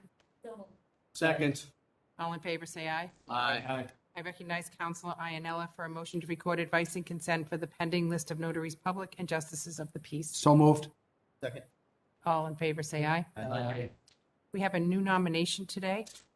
The Honorable Kathleen Campbell has been nominated to the position of Associate Justice of the Superior Court. Councilor Kennedy, that's within your jurisdiction. Call this afternoon, I'll put back Valerie open the hearing. Okay, very good. I'm Thank you. sorry, what's the date you have? We're going to get a date and circulate that to the What members. is this? We are circulating. I want to speak with the nominee. Okay, I hope you'll make it in 2 weeks because they're required to give their resume 8 days before the hearing. I'll let Valerie know as soon as I. Thank you very much. Thank you, Counsel. That concludes our business today. Thank Thank you. I have my statement that I You made. present your statement, we'll add that to Okay, the record. Okay, thank you. excuse me, this is part of the assembly to give my Well, we're statement. done. I can't believe this. I've been doing this for 21 years and I'm not allowed today to do it. All right, we're going to. How outrageous. Thank you very much. Amen. Outrageous. Counselor? Yes. Counselor, you have one more Yeah, question? finish this question here. Yes, Council. The alimony. Yes, There used to be a set percentage, wasn't there? Or is the statute now even a percentage? How does that work? So In the- determining, I know the length and all that, but saying, yeah. So what we do now is we factor in with a ratio, depending on the amount, falls within the range of 20 to 25%. And excuse me, just to understand, and what was it 10 years ago?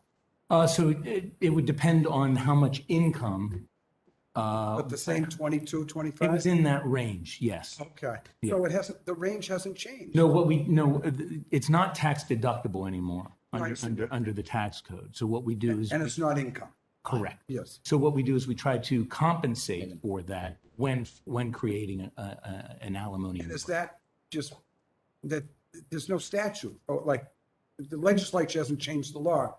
The old law, I totally agree with you, but the old law is still in effect. That's, yes, And you got, the judges say, hey, we can't have it that way, it's not fair. it becomes unduly burdensome. Okay, my last question. Yes, Prenuptial. yes, I heard somebody mention prenuptial. yes. When would a circumstances, a realistic circumstance,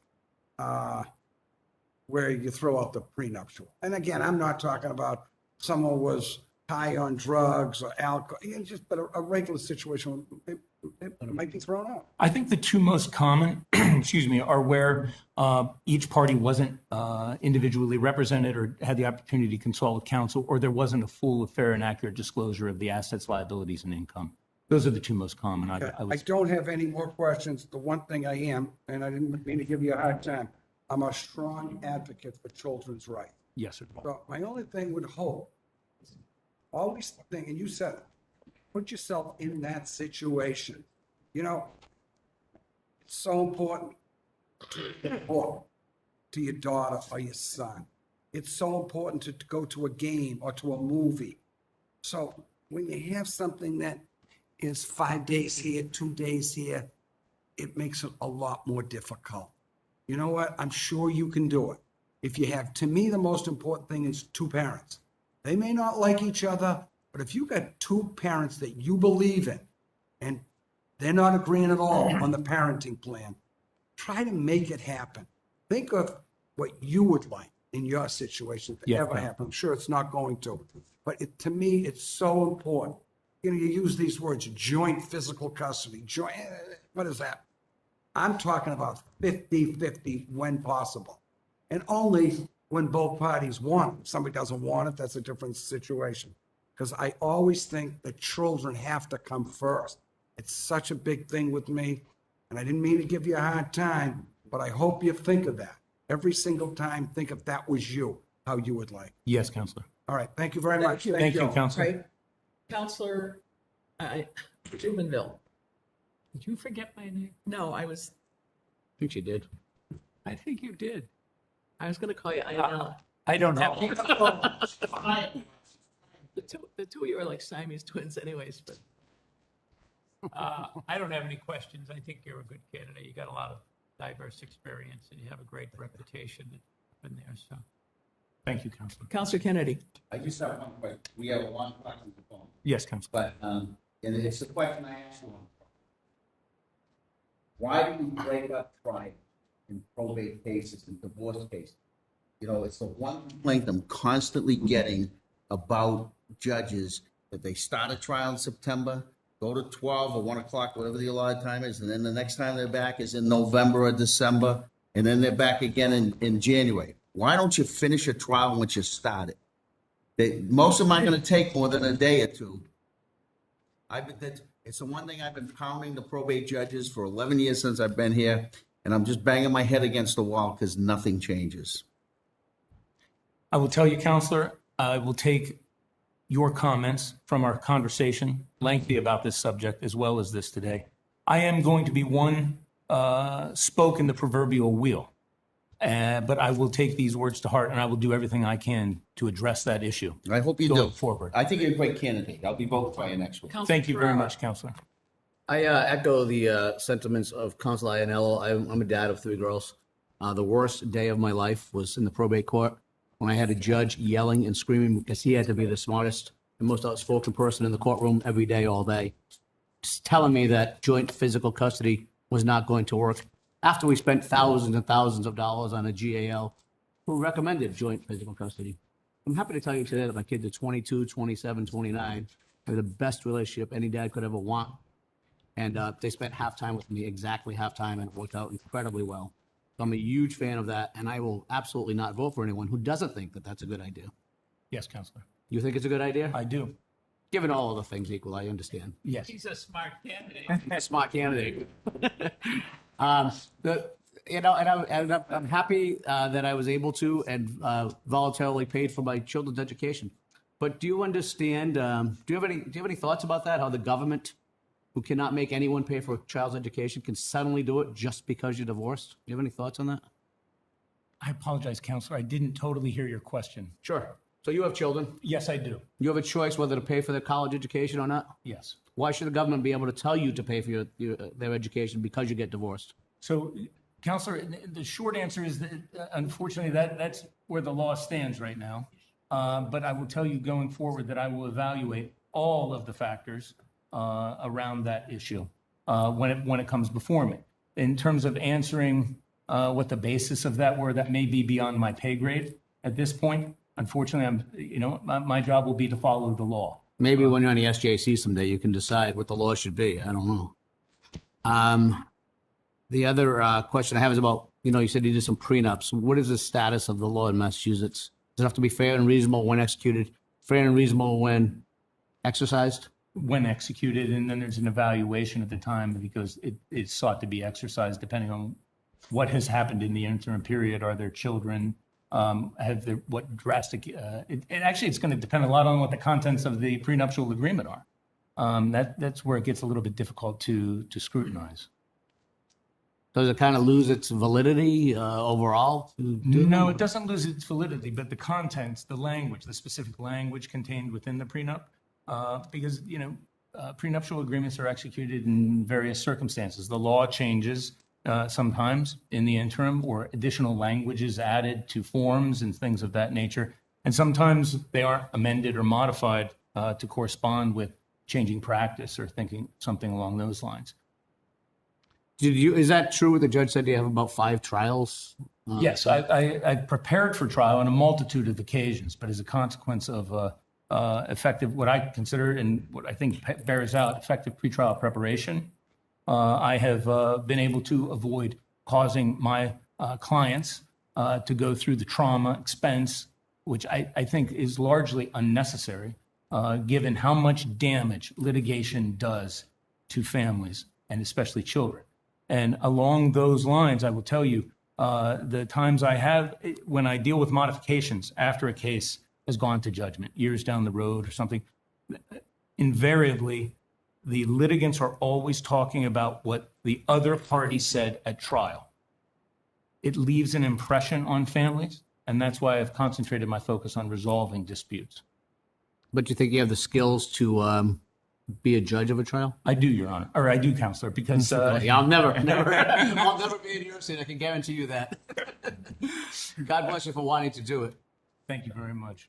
I do, based on my years of experience in counseling parties in connection with mediation, conciliation, and clients in connection with cases around the rules of evidence. Because very often people believe that if they just hear me, the court will find in my favor, and there are limitations and constraints around that I've had to work with through the years. Well, Consular Hurley is a big fan of yours, and I listened carefully to your advocates here today. And based on my own training, education, and experiences, we say, I think you're a good guy, and you're going to do well in the court and have the right demeanor, which is extremely important. I appreciate that, Counselor. Good luck. Thank you very much. Counselor Powell? Thank you. Mine, we're breaking it 1. Absolutely. Good afternoon. Good afternoon. We heard from Attorney Quigley in particular about your breadth of experience. Counselor Ainella touched on that. I think it's important to have that breadth of perspective, regardless of how it specifically intersects. So I appreciate that. You spent time working in Ohio Children's Services or Clinton County, and that's essentially comparable to the Massachusetts DCF. It is. So when you were working, do you know the expression lobby kids in Massachusetts? Are you familiar with that expression? I'm not. So in Massachusetts, we underfund our DCF to the extent that we have children in DCF custody spending their entire day in the lobby, as it were, of a DCF office because there's no placement for them until they find some emergency placement. Did anything like that happen in your experience in Ohio? Yes, it did. It's a chronic problem finding alternative living situations for children, especially in crisis situations. Yeah. It seems to me like Massachusetts has the resources where we could resolve that problem. But I suppose every problem, people say that. And then the last thing I want to ask you, rather than iterate, I suppose it's a statement. I, too, have 50-50 custody of my children. I live 45 minutes away, which easily turns into an hour commuting to school. And I can't imagine an arrangement that would be better for my children than that particular arrangement. So I guess I put a point on that one. I'm impressed with your experience. I'm impressed with your references. And I thank you for your time. Thank you, Counselor. Thank you. All right, Counselor Devaney, do you want to start now or you want to wait till after lunch? What is your, I'm sorry, what did you advise us to do? We're going to break for lunch Okay, at 1 o'clock. all right. It's 5:00. You want to break? No, I think I should wait then. Okay. I'll wait till afterwards, okay? All right. Yeah. Thank All you. right, folks. Thank you, See Counselor. y'all back here at 2 o'clock. Thank you. You afforded me. I can't believe it. We don't have a way to get in the store. It doesn't open.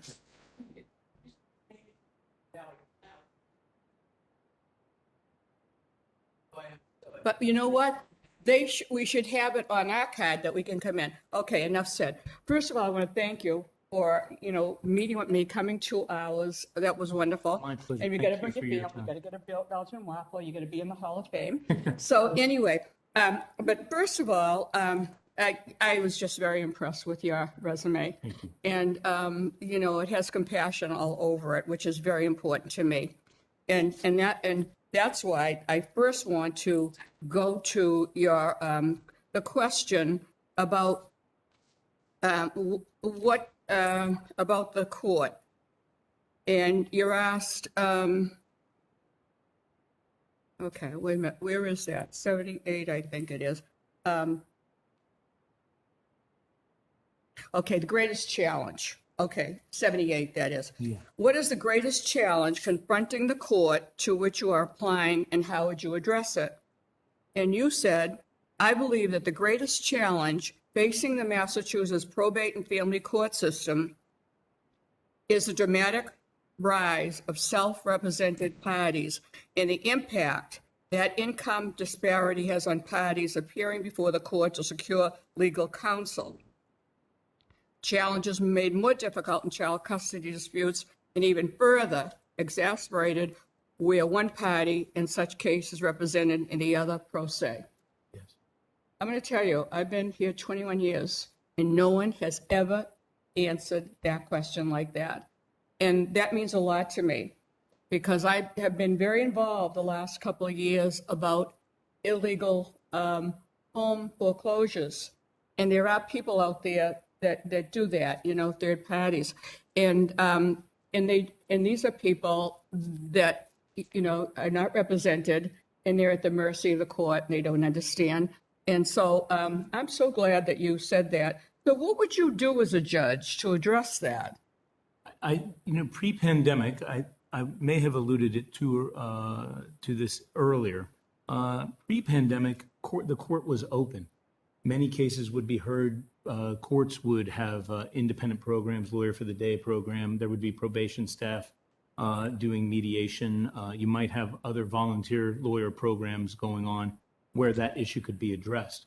I will tell you, with the pandemic, that routine or practice has been made more difficult. Right now, I think we're going to have to be very creative, work together, and come up with solutions to the problem of getting those programs to the people that are in need of them. That I think it's unfortunately going to be an evolving situation, which I think is further exacerbated by the fact that the Hampden County Hall of Justice is closed. I was impressed with that answer, because we haven't seen that. In 21 years, I've never seen that. So you know what you bring to the court that that we haven't seen? That you've been involved as a child welfare worker and caseworker supervising child abuse. And I can't even, neglect. I can't even imagine doing that. So having had that experience, and I know you've done a lot pro bono in that area, is there someone that stands out in your mind to talk about? A case from my social work background? Yes, I touched on it in, I think. If you've already said No. I think I touched on it in my application. Yes, but it's been a powerful reminder of the authority of the court and the impact that court orders have on the litigants and their families. And I recite a situation in which I was a proponent in a case of removing a child, and had worked hard on the case, believed it was in the best interest of the child, and then having been part of the effort to remove the child and seeing the impact on the child and seeing the impact on the child's family, having seen that impact had left an indelible impression on me. Well, we need you with that experience. I have been very upset with the Department of Children and Families. And, you don't have to be a rocket scientist to go out to a home and see a 7-year-old who's being starved by his father, and he's the weight of a year-old. And they close the books and say he's doing his best. And that happens. And we've seen it over and over.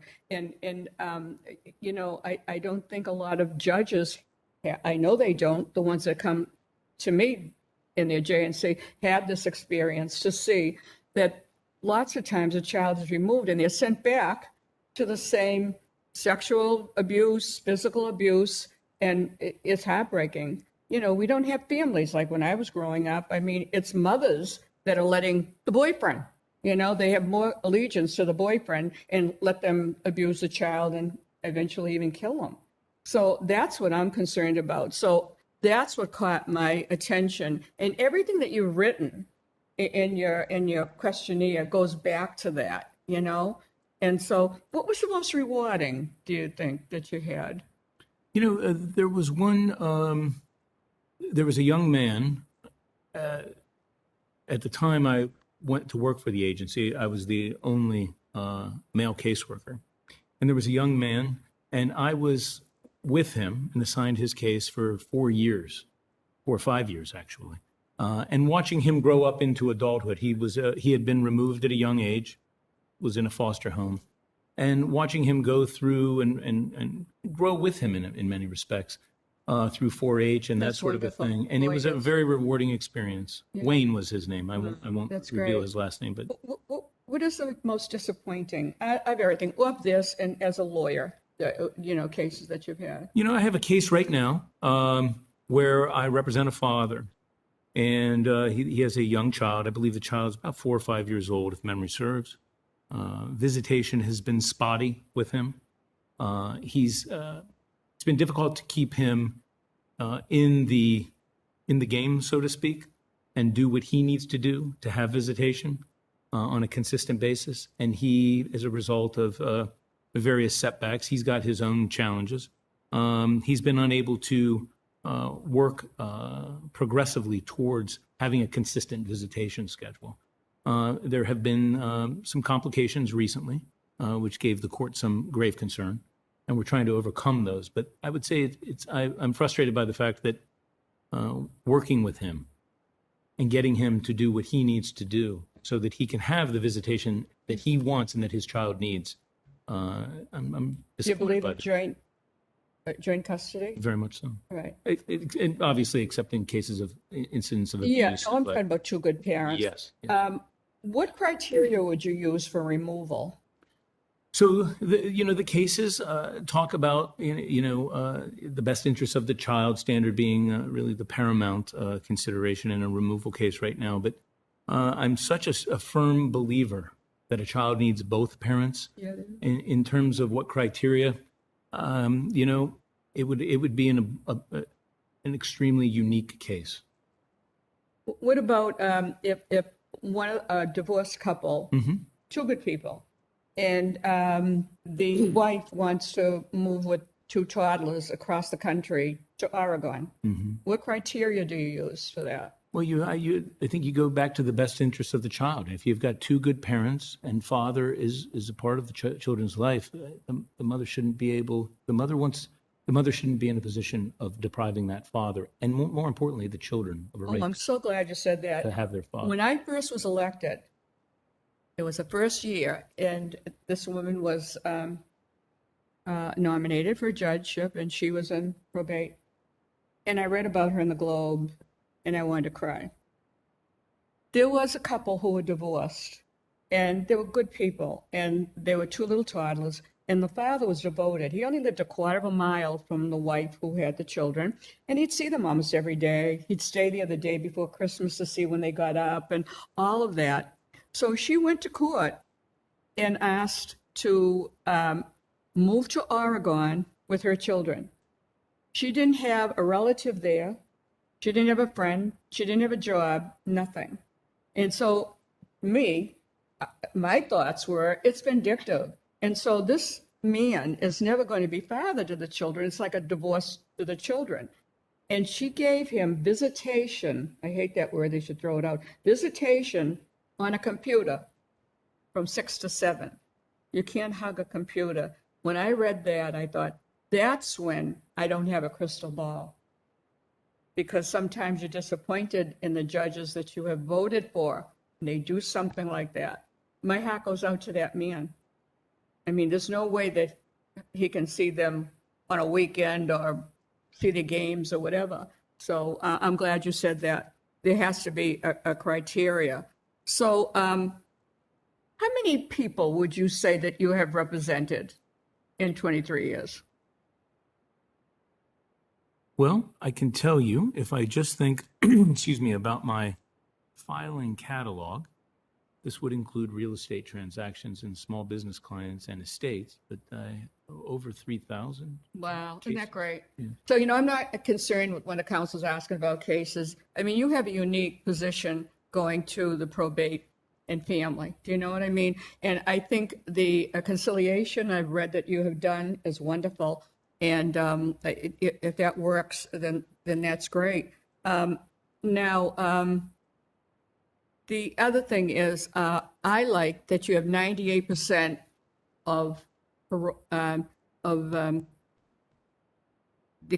family and probate court that you're going to, 98%. This is not something that you're going to give a consolation prize to someone who hasn't really devoted themselves in that area. And your 4 years, seeing abused children, neglected, and working with them and bringing that to the court, I haven't seen that. I haven't seen that, and I can't say it enough. It means a lot to me. Now, your clients, would you say, all right, let the children aside. Do you have a majority of men or women that you have? I would say it's equal and across the board equal. Yep. And I have to tell you, I love solo practitioners. And I have my own philosophy because I feel it's great you got someone from district attorney's office or attorney general, but they're given the case and the police has got them halfway there. You choose who you're going to represent. Do you know what I mean? You're not told represent this person. You choose that person. And that means a lot to me. The other thing is, I think you have a different perspective as a judge when you're sitting on the bench and when attorney comes in with a client, that client is paying for the service. Maybe you'll bring them, I don't know. Maybe you can arrange it. I know it's not that easy. Everybody comes in at 9. But if you could arrange to have them in and out fast. The other thing is, responsibility. You have to pay the rent. You have to pay the coffee machine breaks. You have to shovel the walk. You have that responsibility. I like that. I like that, that you understand the other side too. And the pro bono, I can't say enough about it because there are so many people that right now need it, especially with this pandemic. I can't tell you how many friends of mine have lost business as a florist. It was buying flowers. A restaurant, 53 years she was in Watertown. A bakery, 30 years. So I know that there's a lot of people in need when they go to court. Now, I'm an animal lover. So I know that this probably isn't the most important thing that you ever did in 23 years, but tell the public about that story about the dog biting. There was a situation in which I represented a small business owner, and his dog had bitten a child in his home, and then it occurred again a short time later. And I represented the dog owner, he and his wife, I should say, after the town where they lived voted to euthanize the dog as a consequence of having bitten twice. And after a one-day trial in the Southern Berkshire District Court, and as a result of soliciting expert testimony from a veterinarian from Tufts University, we were able to come up with a solution short of euthanizing the dog, where the homeowner had to erect a fence and an electric fence as a second barrier, and the dog's life was saved. The irony being, dogs scare me a little. Well, when I look at that, I started reading, I said, oh, I hope the ending is that they euthanize this dog. Oh, no, I'll be sick. So that was a happy ending. So what's the longest you have been with someone following their case? Or their life problem? So I would say I have several cases where a modification, for example, I represent them in a divorce. A year or two later, a modification is filed. That gets resolved. A year or two later, a modification is filed. So in looking at a case in that way, I would say it could be 10 years. Wow. I have a number of cases where I was involved with the custody of custody determination in a case, and I've been in practice long enough where I now represent those young people when they're buying homes and going through their own life struggles.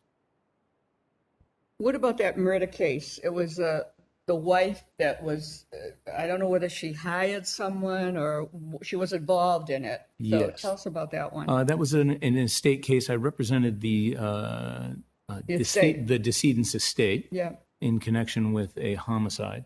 The decedent was, as a result of a criminal trial, found to have worked in concert with her son to murder her husband.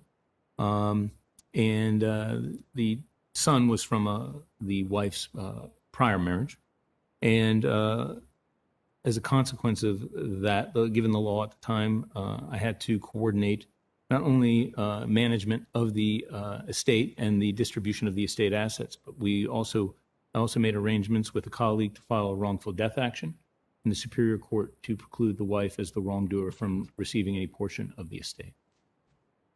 So is Very that, very sad case. is that over now? Or? That one is over. Yes. I like your writings. You Thank you. really, that's so important, isn't it, a judge to know how to write? And on that one, the Tina versus Patrick O'Hagerty, you want to tell us about that one? That was a complicated one. Yeah, I thought it was. Very complicated, and it went on for quite some time. Father, as a consequence of the economic downturn, had a very good job, lost it, got it back, lost it, got it back. Mother was struggling. I represented father. Child had lived with mother for several years, then went with father for several years, and then went back to move with mother for several years. And it involved all sorts of complicated socialization issues. Son felt bad for mom, wanted to support mom, but missed dad. And it involved the parties had a very difficult time with visitation or parenting time is a better way to characterize that, parenting time. And child support was a continual source of frustration and part of the dispute. And it just went round and round and round until ultimately the child turned 18 and kind of resolved itself through. So she was sentenced. I'm sorry? The wife was sentenced. Oh, no, not in the Haggerty. That one, no. No. Okay. That was Now, child support. You know, I've always been concerned about grandparents' rights. I'm a grandmother. And I'm thinking there is no law to protect grandparents to say that, say that the daughter-in-law, the daughter-in-law doesn't like her and she's not going to let her see the grandchildren. But there's no law to protect the grandmother from seeing her grandchildren. So you had a case with grandparents, and what was that? Was it Laughlin? Have I got the right one, Laughlin? I don't think that was grandparents. There was one case. With grandparents, Do yes. you know, Mary? Yeah. Let me refresh my recollection here. You were, I think, a mediator. Oh, in a mediation. Yeah, mediation. Laughlin Yeah. Carter. Yes, I was the mediator in that case. Well, that one was even more complicated because the grandparents were guardians. And each of the parents, it became a triangle of disputes between the biological parents and the grandparents who were guardian. And the mother lived with grandparents as guardians, and the biological father wanted the child back. And it became a very complicated balancing act to try to create an arrangement because the child had grown up with the grandparents. Now, do you question the children and to get what they want to do, who they want to live with? In that instance, no, because the child, I believe, had, as I recall, had counsel, had a counsel representing. Okay. And it wouldn't, in that context, it wouldn't be appropriate for me to have direct communication with the child. But it was through the child's attorney, the ARC attorney, that we collectively came up with an arrangement that I was able to help oversee the creation of an arrangement that really took everyone's interests, or put everyone's interests, and most importantly that of the child, and And we were able to set up a visitation schedule that worked and to give the child a circumstance in which he was surrounded by the love of those he had grown up with. Right, that seems right. This is not pertinent to you, but it's just a philosophy question. How do you feel about increasing the age in juvenile court? Well, to be candid, I haven't given that much thought. I don't have I would have to do some research, I would say, not to avoid responding to your question, but not something I have an opinion on at the moment, I guess I would say. Well, I have an amateur opinion. I don't like to see that because I think that the juvenile court are overworked now. And not only that, but we're seeing so many young people murdering and doing all these egregious acts that I don't know. I think I'd rather keep it at the age. They already increased it, you know? Yeah. So will you be staying at that courthouse or will they move you around? I'm not familiar with that area at all. That's foreign to me. I believe that I'll be, as I presently understand it, but again, that probably outside of my pay grade, I believe I'll be stationed at the Hampton County Probate and Family Court in Springfield. Right. So what kind of changes would you like to see? You've been going into that court for 23 years now. What kind of changes would you like to see? I think that question would have been easier to answer prior to the pandemic. And right now that building is closed as a consequence of some environmental concerns at the site. I think that... Are you able to go into court now? I don't believe so, not in Hampden County. Did they have any opening dates or anything? Not that I'm aware of at present. I think it's a constantly evolving situation out of concern for the health and safety. I mean, it's unbelievable. I mean, I don't know how they will ever go back to the backlog of the cases. I don't think they can, you know? I don't know how. It'll be a real challenge. Yeah. So how do you see your clients now during the pandemic? So I either see them by Zoom. I have one of the office spaces where I have my office is a very long room, and sometimes I'll put them on one end and I'll be on the other end. I also, in my small conference space, have a plastic barrier and we wear masks. We talk about vaccination status and things of that nature, but we make it work. But most court hearings that I'm involved in presently are by Zoom. Do you have any way to encourage someone who has a problem, maybe marital or whatever, to go to see marital counseling or something like that? I address that routinely. You do it routinely? Yes, especially with my mediation cases, private mediation. I always give a quick check to make sure that they feel as though they've exhausted all their options and if this is really how they want to proceed. So how many mediation cases, before the pandemic, do you see in a year?